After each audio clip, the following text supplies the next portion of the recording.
Islamic State militants have kidnapped at least 90 people in northeastern Syria in the latest act of violence by the jihadist group. With more, we turn to Paul Yee at the News Center. Paul, this latest hostage crisis developed just as coalition forces began a large-scale military offensive into IS-held territory.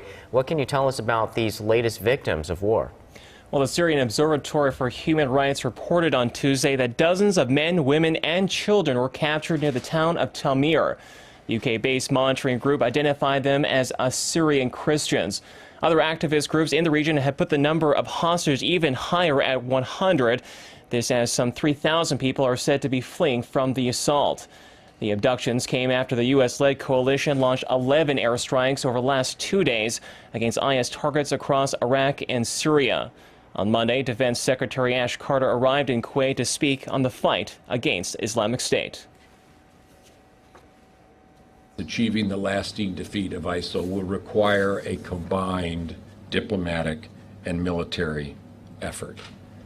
That was abundantly confirmed by our discussion and was affirmed, or rather affirms, the bringing together of this unique grouping of political and military leaders.